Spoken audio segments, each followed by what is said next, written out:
Hey there, Crumble Punch here. Alright, I finished her up. You can see the difference in the shape. Now I realize that I'm out of sandpaper as well. I've really not paid attention to my supplies in a while. I've been busy with other things, and I've got so many sticks I don't use them all, you know. So you can see what we've ended up with here. And I noticed on the last one that the picture doesn't really show much well. I guess the light's just not quite right. But you can see the shape has changed if you look at it compared to what it was. And the heartwood is much more apparent. And these knots in places where a branch joins a larger branch or is grown from a larger branch, you have a larger heartwood. And it's really pretty, you know. So let's see here if I can get you a slightly better perspective. I had more splits than I thought as well. Now let's see. There you go. You can see that heartwood. It's a pretty color, and your sweat will stain it with use and like that. And it's just a different shape than it was. There you see it against the darker background there. Let's see.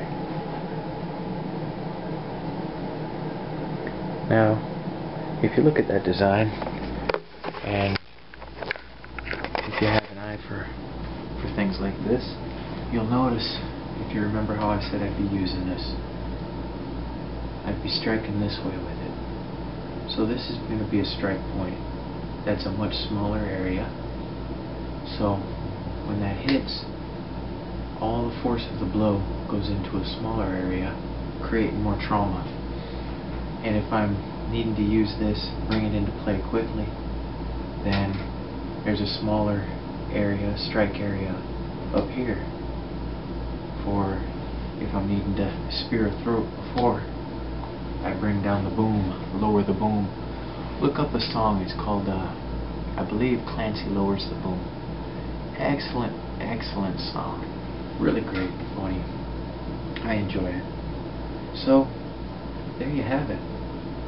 What would maybe pass by unnoticed, a branch that fell from a tree in a windstorm.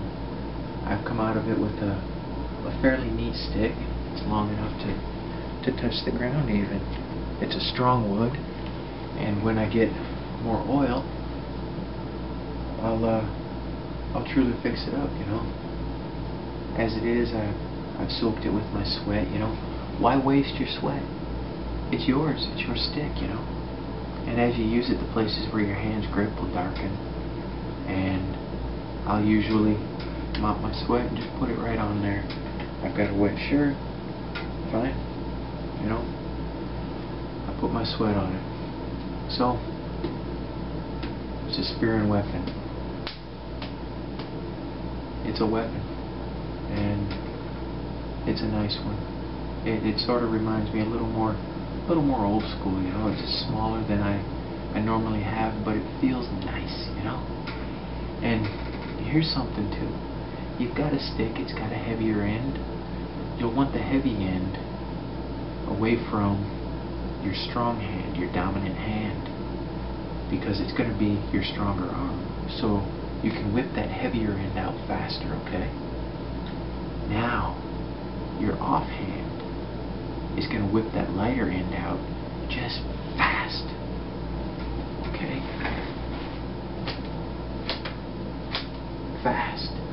That's your jab. Set up, hammer. Fast set up, hammer. Fast set up, hammer. Fast set up, hammer. Fast set up, hammer. Alright, see that? Fast set up, hammer. Fast set up, hammer. Fast set up, hammer.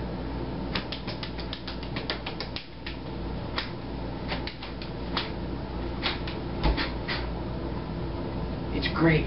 It's wonderful. I hope you're as stoked as I am. And Hoochik, thanks again for getting me off my duff and me making this little series. And I really look forward to seeing how your stick is coming along. And remember, don't give up. Don't give up just because it shows maybe a little split or two. Soak it with oil. You know? You can wrap that sucker in newspaper, spray the newspaper with WD-40, you know, and put it out on the gravel or what have you, you know. You can soak that sucker in oil. Whatever you want to do, if you want to keep the stick, you know. I couldn't tell you how many times I've had to babysit wood like that, you know, where I've wrapped an end like this in a rag and just put oil on that rag and just let it soak through, you know. So don't give up. And I'm glad you guys came by. Remember, punch hard, stick punch hard, and I'm glad you came, and I dig you. Thank you for coming.